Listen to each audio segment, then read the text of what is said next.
আপনার রাজনীতিতে পার্লামেন্টারি ডেমোক্রেসিতে আপনার শেষ কথা বলতে কিছু নাই। আপনার চরম বিরোধী দল তার সঙ্গে আপনার অ্যালায়েন্স হয়ে যায়। আপনি ইন্ডিয়াতেই তাকে দেখেন না যে একেবারে কট্টর ডানপন্থী কট্টর বামপন্থীর মধ্যে অ্যালায়েন্স ইলেকশন হচ্ছে, ইলেকশন করতেছে, কারণ ওখানে সংখ্যার ব্যাপারটা ইম্পর্টেন্ট। আওয়ামী লীগ তো নাই, না আওয়ামী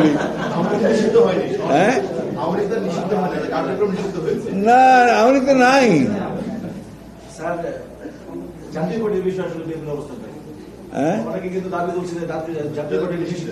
শোনেন, আপনারা যে পার্টিগুলোর কথা বলছেন আর কি, এই পার্টিগুলোর সঙ্গে সবচেয়ে বেশি বড় বিরোধ আমাদের বিএনপির। আওয়ামী লীগের সবচেয়ে বড় তাদের অত্যাচার, নির্যাতন, নিপীড়ন, ফ্যাসিবাদের সবচেয়ে বড় ভুক্তভোগী হচ্ছে বিএনপি, ঠিক না? একইভাবে জাতীয় পার্টির কাছেও আমরা 9 বছর এরশাদের আমলে আপনার নির্যাতিত, নিপীড়িত হয়েছি, ঠিক না? তারপরেও আমরা যেটা বলে এসছি সবসময়, তারপর তো আমরা তো একমত হয়েছি। জাতীয় পার্টির আপনার আওয়ামী লীগের এটাকে আপনার বন্ধ করেছে, আমরা তো বলেছি যে ঠিক আছে, কিন্তু আমরা যেটা বিশ্বাস করি পার্টি হিসেবে, যে গণতন্ত্রকে গণতন্ত্রের মতো চলতে দেওয়া উচিত, এটা এর মতো চলুক।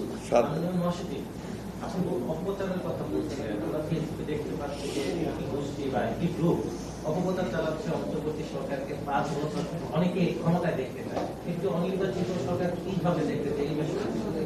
না, এগুলো তো আপনাকে বললাম যে সবাই সকলের মত প্রকাশ করার তাদের স্বাধীনতা আছে, ডেফিনেটলি আছে। এখন আপনি যদি বলেন যে এটা কিভাবে চায়, সে উত্তর তো ওরা দিতে পারবে, আমি দিতে পারবো না। তবে এগুলোর কোনো নেই, আপনার কোনো ভিত্তি নেই। এগুলো যারা বলে তারা আপনার বলার জন্য বলে।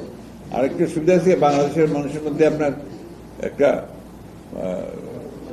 আত্মপ্রেম, মানে ইউটিউব করলে ওখানে নিজের ছবি দেখা যায়, কথা শোনা যায়, বা ওই যে আপনার সেলফি নেয়, ওখানে একটা আসে ছবি নিয়ে, এটা একটা দেখবেন একটা, এটা কিন্তু মূল বিষয়টা, সাইকোলজিটা হচ্ছে একটা আত্মপ্রেম। আমার ছবিটা আমি দেখতে চাই, আমার কথাটা আমি শুনতে চাই, ভয়েসটা শুনতে চাই, এই জিনিসগুলো আসে। সেখানে সবাই ওই সুযোগটা নিচ্ছে, আপনার এই মোবাইলের সুযোগ নিয়ে নিচ্ছে। কিন্তু রাজনৈতিকভাবে যখন আপনি এগুলো দেখবেন, তখন তো আপনি কেয়ারটেকার গভর্নমেন্ট ছাড়া বাংলাদেশে আপাতত একটা মানে সুষ্ঠু নির্বাচন হওয়ার সম্ভাবনা একেবারেই কম, তাই না? তো সেই জিনিসটা তো আপনার একটা কেমন যেন একটা নেগেটিভ প্রচারণা বিএনপির বিরুদ্ধে চলছে সব জায়গায়। But why? কেন? কারণটা কি? আমরা তো আপনার এগুলো করেছি, নতুন নতুন কাজগুলো করেছি, তো সম্পূর্ণ পরিবর্তন আনার কাজ করেছি। তো এখন আমি জানি না, কিছু কিছু মানুষ আছেন যারা বিএনপিকে ডিফেম করার জন্য, বিএনপির বিরুদ্ধে কথা বলার জন্য কথা বলেই যাচ্ছেন। তো বাস্তবতা হচ্ছে যে বিএনপি ইজ এ রিয়ালিটি। আর বিএনপি এমন একটা দল যে একে যত কিছুই বলুক, তাকে সহজে আপনার শেষ করা যায় না, কখনোই যায়নি। আপনার বিএনপি জন্মের পর থেকে বহুবার চেষ্টা হয়েছে। তার প্রধান আপনার জিয়াউর রহমান সাহেব, প্রতিষ্ঠাতা, তাকে গুলি করে মেরে ফেলা হয়েছে, তাই না? সবাই বলছে যে শেষ, বিএনপি ইজ ফিনিশড।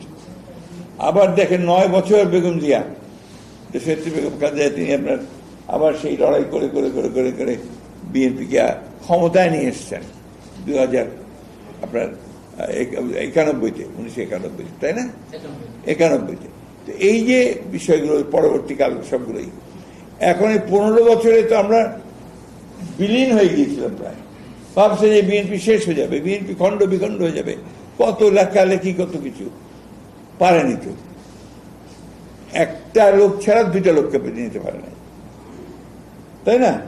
সব একেবারে ভেড়ার পাড়ের মতো ঢুকিয়েছে জেলের মধ্যে, চেষ্টা করেছে, অত্যাচার করেছে, নির্যাতন করেছে, নখ তুলে নিয়েছে, আমাদের ছাত্রদের, আমাদের যুবক ছেলেদের নখ টক সব তুলে নিয়েছে, চরম অত্যাচার নির্যাতন করেছে।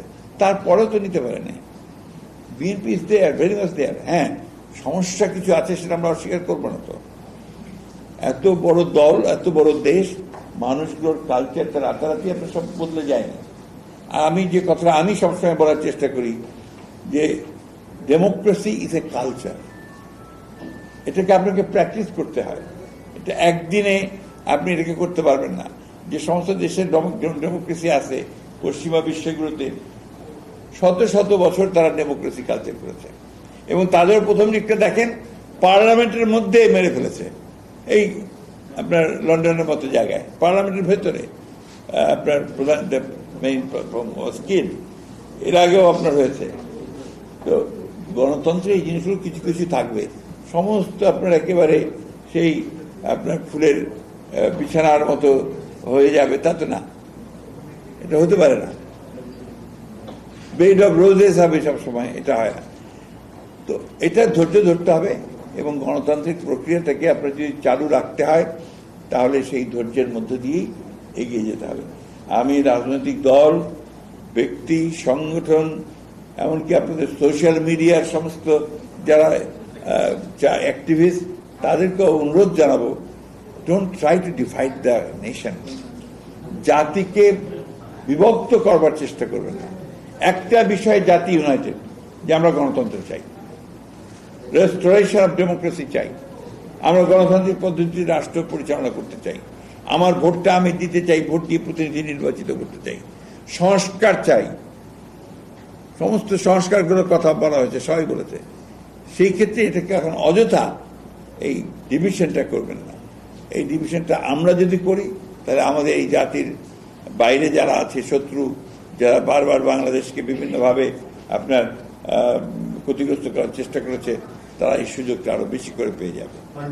বিএনপি সহ অধিকাংশ রাজনৈতিক দল ডিসেম্বরে নির্বাচন চেয়েছে, এখন চাচ্ছে, কিন্তু দুটি রাজনৈতিক দল বরাবরই নির্বাচন পিছিয়ে দেওয়া বা সমস্যা ইস্যুতেই তারা কখনো এপ্রিল, কখনো ফেব্রুয়ারি বা নানান সময় নানান সময় কথা বলছে। তাদের রাজনৈতিক উদ্দেশ্য নিয়ে কোনো ভিন্নতা রয়েছে কিনা আপনার মত? আমি একটু যোগ করি, মাননীয় আপনাদের একটা স্টেটমেন্ট দেওয়া হয়েছিল এই বিষয়ে, যে একটি গোষ্ঠীর সুবিধা রক্ষার জন্য অন্তর্বর্তী সরকার উঠে পড়ে লেগেছে। বিএনপির ছাড় দেওয়ার মানসিকতার কারণেই কি সবাই বিএনপিকে দুর্বল মনে করছে কিনা? আমি মনে করি না। এটা হচ্ছে আমাদের যে কালচারটা আমাদের এখানে গড়ে উঠেছে, পলিটিক্যাল পার্টিগুলো তো আপনার ফ্র্যাঙ্কলি স্পিকিং এখানে কাজ করার সুযোগই পায়নি। সেই যে দায়িত্বশীলতার সঙ্গে কাজ করবে সেই সুযোগ ছিল কোথায়? পার্লামেন্টেই যেতে পারেনি। তো একটা পার্লামেন্টারি ফর্ম অফ গভর্নমেন্টে যদি আপনার সে পার্লামেন্টে যেতে না পারে, তাহলে পার্লামেন্টারি যে প্র্যাকটিসেসগুলো আছে, কথাবার্তা বলা, সব কিছু বলা, এটা সম্ভব হয় না। সেই ক্ষেত্রে আপনার অন্যান্য দলগুলোতে কে কি করছে, কে কি বলছে, আমি ব্যক্তিগতভাবে সেই কমেন্টগুলো করতে চাই না। এই কমেন্ট আমি করতে চাই। আমাদের দল বলেছে যে ডিসেম্বরের মধ্যে নির্বাচন সম্ভব, এবং সেটা খুবই সম্ভব। আমাদের চেয়ারম্যান এটা বলেছেন, উনি ওই জায়গাটাতে আমরা বিশ্বাস করি যে এটা ডিসেম্বরের মধ্যে নির্বাচন হওয়া সম্ভব। আমি তো আগেই বললাম আপনাকে যে আমি ব্যক্তিগতভাবে মনে করি, শোনেন, একটা কথা আমাদের মনে রাখতে হবে, ডেমোক্রেসি একটা মূল কথা আছে। আপনি আমার সঙ্গে ভিন্ন মত পোষণ করবেন না, আমি আপনার সঙ্গে ভিন্ন মত পোষণ করব, কিন্তু তাই বলে আমি মনে করবো না যে আপনি আমার শত্রু। তাই বলে আমি মনে করব না যে আপনি দেশদ্রোহী হয়ে গেছেন, আপনি গণতন্ত্র বিরোধী হয়ে গেছেন, এটা মনে করব না। আমি মনে করব যে এটাই হচ্ছে ডেমোক্রেসির বিউটি, এবং আমার দায়িত্ব হচ্ছে যে আপনার কথা বলার অধিকারকে, মতামত প্রকাশের অধিকারকে নিশ্চিত করা। That is my responsibility as a Democrat. এই জায়গাটা অনেককে বোঝানো সম্ভব হয় না।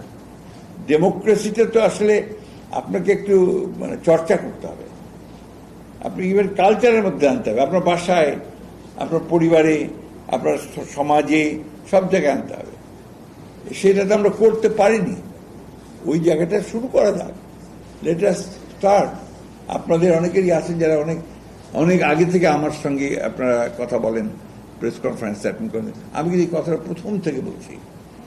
যেদিন আপনার কেয়ারটেকার গভর্নমেন্ট আপনার বাতিল করলো আপনার হাসিনা ম্যাডাম, সেদিনই বলেছিলেন যে একটা বীজ বপন করা হলো চিরস্থায়ীভাবে অস্থিতিশীলতা এবং অনিশ্চয়তা রাজনীতিতে। মনে আছে সংঘাত, সংকটের, এইখানেই বলছিলেন। তো আমরাও সেই একইভাবে কথাগুলো বলে গেছি, কিন্তু আমরাও এই কথাগুলি বলেছি যে আপনার কেয়ারটেকার, কেন কেয়ারটেকার গভর্নমেন্টটা বারবার করে আমাদের পশ্চিমারা কিছুটা বলা যায় যে আমাদেরকে আপনার একটু হিউমিলেট করার চেষ্টা করতো, কারণ ওদের দেশে তো এগুলো নাই। তাই বলতে তুমি তো বুঝবো না, এটা আমাদের চোখ দিয়ে দেখতে হবে, কারণ এখানে we don't trust each other. আমরা একটা দল আর একটা দলকে বিশ্বাস করি না, কারণ আমরা যে যখন ক্ষমতায় যাই আমরা তখন ওটাকে দখল করার চেষ্টা করি। তো সেই জন্যে এখানে ওই সময় একটা নিরপেক্ষ সরকার থাকাটাই একটা সুষ্ঠু অবাধ নিরপেক্ষ নির্বাচনের একমাত্র জায়গা। তখন তো ওরা উড়িয়ে দিয়েছে, এখন তো দেখতে না ট্রু, এখন ওরাই বলছে যে না এটা দরকার হবে। এখন তো সমস্ত রাজনৈতিক দলগুলোই বলছে যে লাগবে এটা। বিষয়টা কেন মানে এই সরকারকে নিরপেক্ষ হারিয়েছে, যেহেতু নির্বাচনের টাইম ফ্রেমে চলে আসছে, মানে এই সরকারের কি আসলে কেয়ারটেকারের বোর্ডে চলে যাওয়া উচিত? আমি কিন্তু মনে আছি না আপনাদের, আমি বহু আগে বলেছিলাম কথাটা, যে ইলেকশন জন্যে সুষ্ঠু নির্বাচন করার জন্য আপনার there should be a caretaker government. Form কি করবেন এই অন্তর্বর্তী সরকার ফর্মটা কি থাকবে না থাকবে সেটা কিন্তু কেয়ারটেকার গভর্নমেন্টের আন্ডারেই ইলেকশনটা হওয়া উচিত। আমি আগেই বলেছিলাম এটা, এবং আপনি খেয়াল করে দেখবেন যে সেই সময় এটা নিয়ে অনেক কথা হয়েছে। আপনার কিছু রাজনৈতিক দল সমালোচনাও করেছে যে আমি আপনার এখানে 111 আনতে চাই, অমুক আনতে চাই, বলেছে অনেকে এই কথাগুলো, আমার যতদূর মনে পড়ে আর কি। এটা হয়েছে আপনার অভিজ্ঞতার অভাবের কারণে। কিন্তু আমি যে কথাগুলো বলেছি অভিজ্ঞতা থেকে বলেছি। আপনাদের মনে আছে যে 5 অগস্টের পরেই আমরা একটা পার্টি অফিসের সামনে একটা জনসভা করেছিলাম, সেখানে কিন্তু আমি 3 মাসের মধ্যে নির্বাচনের দাবি তুলেছিলাম, মনে আছে আপনার? এটা নিয়ে আমি যথেষ্ট সমালোচনা ফেস করতে হচ্ছে আমাকে, যে এখনই বিএনপি নির্বাচন চায়, অমুক চায়, তমুক চায়, শুরু হয়ে গেছে। কিন্তু প্রমাণিত হচ্ছে কি? প্রমাণিত হচ্ছে যে ওই নির্বাচনটা দ্রুত আমরা চাই কি কারণে, যে একটা ইলেকটেড গভর্নমেন্ট দরকার। এই কিছুক্ষণ আগে সকালে আমার বাসায় কয়েকজন আপনার ইনভেস্টার, বড় ব্যবসায়ী, তারা এসেছিলেন তাদের দুঃখের কথা বলতে। দুঃখের কথাগুলো কি? যে তারা কোনো দিক নির্দেশনা পাচ্ছেন না, তারা কি করবেন তারা বুঝতে পারছেন না, এবং ব্যাংকগুলো তাদের সঙ্গে সেইভাবে কোঅপারেটও করছে না। এই জিনিসগুলো কিন্তু আপনার খুবই আপনার অ্যালার্মিং, কারণ আমাদের দেশের অর্থনৈতিক উন্নয়ন যদি আপনার স্থবির হয়ে পড়ে তাহলে কিন্তু আমরা ক্ষতিগ্রস্ত হব। এটা কারণটা হচ্ছে একটাই, যে যেহেতু আপনার there is no political government, elected government নাই, এবং বিদেশিরা বলছে ইলেক্টেড গভর্নমেন্ট না থাকলে আমরা ইনভেস্টমেন্টই করবো না। এগুলো হচ্ছে বাস্তবতা। এই তুমি অস্থির আছো কেন স্যার?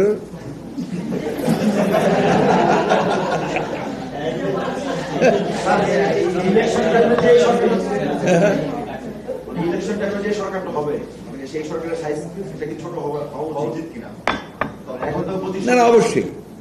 আমি তো মনে করি যে আপনার, এখন আমি অনেকগুলো কথা আমি বেশি বলতেও চাই না, আপনার বলা ঠিক হবে না, এই মুহূর্তে বলা ঠিক হবে না। নাহলে এখন যারা আছেন তারা আগেও তো ছিলেন, আপনার উপদেষ্টা হিসেবে দায়িত্ব পালন করেছেন অনেকে, কিন্তু কয়েকজন, আমি নাম বলতে চাই না, আপনাকে আগে বলছি। তো তারা তো তখন তো 85 দিন 90 দিনে ইলেকশন করেছেন, 90 days এর মধ্যে ইলেকশন করেছেন। তো কেন হবে না?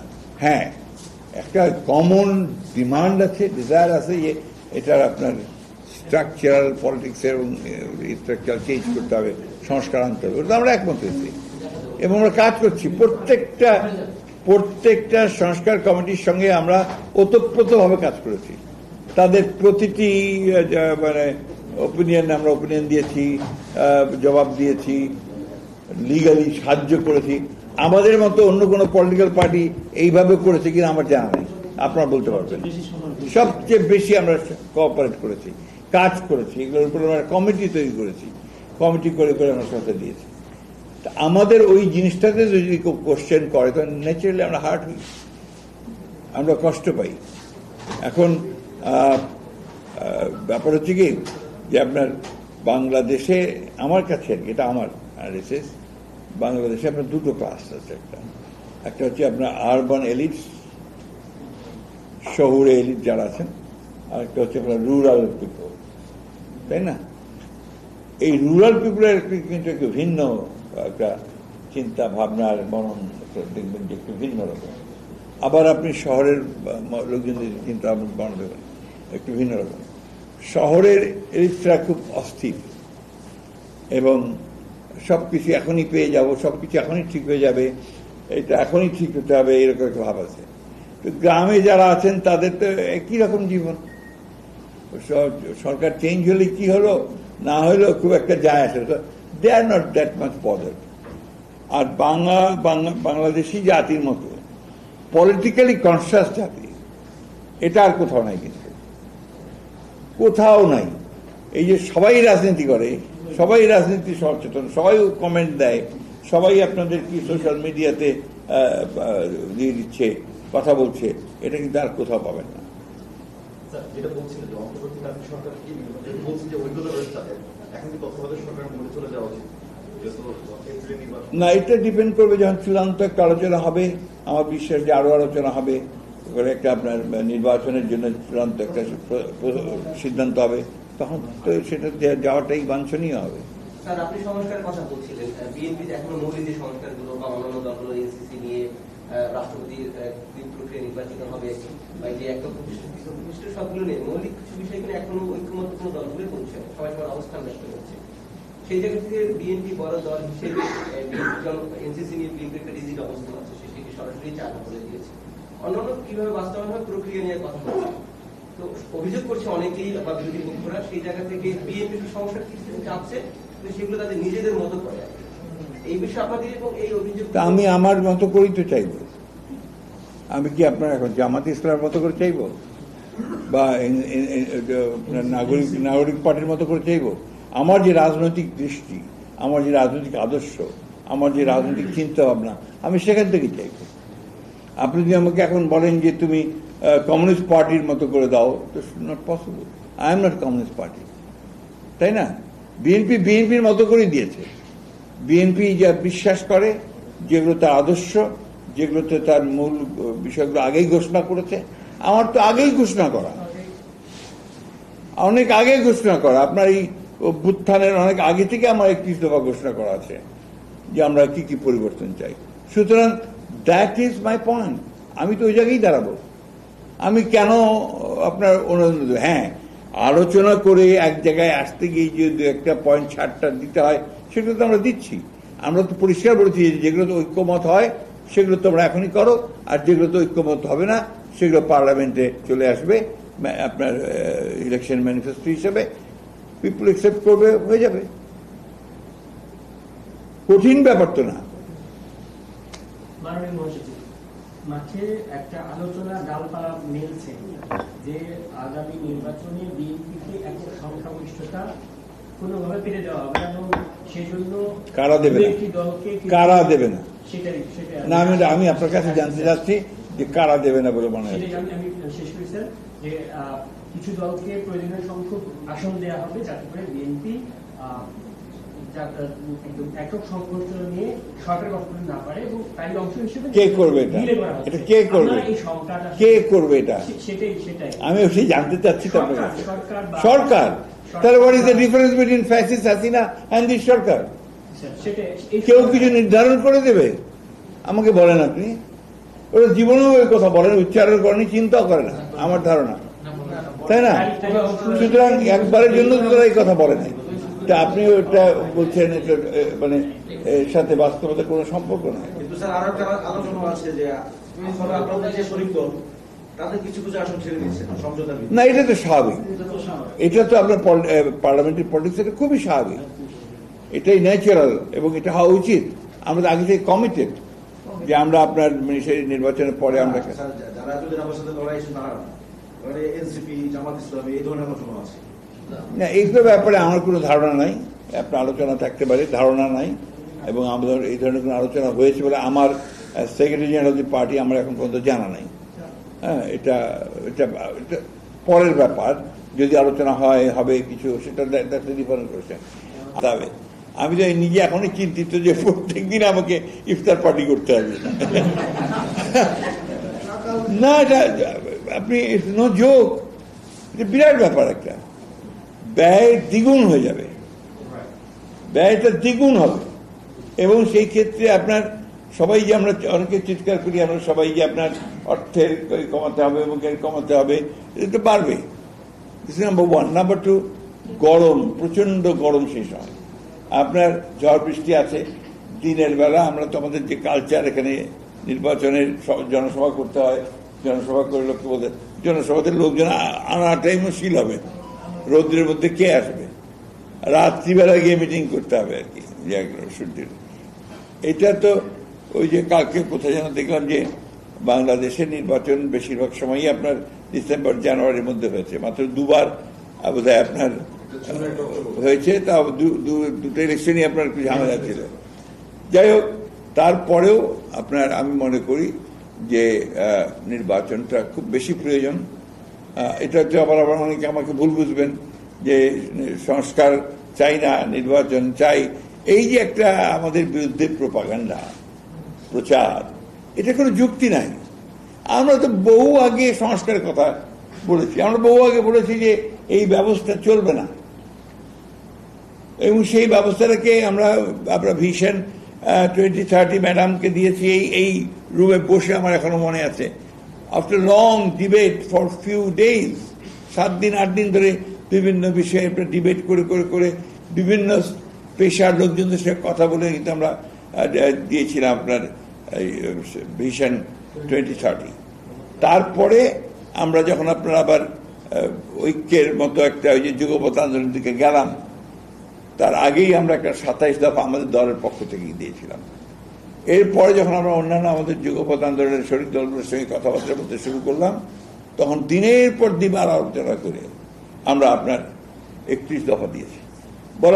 বলা হচ্ছে বিভিন্ন যে আপনারা খেয়াল করে দেখবেন যে ঐক্য, অমুক জায়গায় ঐক্য নাই। বিএনপি দুঃখজনক ব্যাপারভাবে আপনার সংস্কার কমিটিগুলো তারা যেভাবে জানতে চেয়েছে, এটা অনেকটা যে আপনার স্কুলের টিকমার্ক দিয়ে কি রাজনীতি হয় নাকি? এটা একটা অসম্ভব ব্যাপার। আমাকে তো আমরা বলেছি প্রধানমন্ত্রী পরপর দুবার কেউ হতে পারবেন না, আবার বলেছি যে 1 বছর বাদ দিয়ে আরেকবার হতে পারবেন, অর্থাৎ 3 টাইমস। আমরা তো এই কথা বলে নিই যে তারপরে হতে পারবে। তো এখন এই জিনিসগুলোর আপনার ব্যাখ্যা করা দরকার। এটা একটা বিরাট একটা আপনার আমাদের দলের তরফ থেকে একটা বিরাট রকমের একটা আপনার অ্যাডভান্স যাওয়া, যে আমরা বলছি যে 2 বছরের বেশি হবে না, তারপরে গ্যাপ দিয়ে আরেকটা হতে পারে। It's a major reform. আমরা বলছি যে 2টা হাউস দরকার, ইটস এ মেজর রিফর্ম। এটা নিয়ে কোনো, আমরা বহু আগে থেকে বলছি যে কেয়ারটেকার গভর্নমেন্ট দরকার হবে, তখন তো সব উড়িয়ে দিয়েছে, ডেড ইস্যু, অমুক ইস্যু, তমুক ইস্যু। এমনকি আপনার বিদেশিরা পর্যন্ত আমাকে নিজে বলেছে যে don't talk about that dead issue. Now that has become the most lively issue. এটাই প্রমাণ হয়েছে বাংলাদেশে যে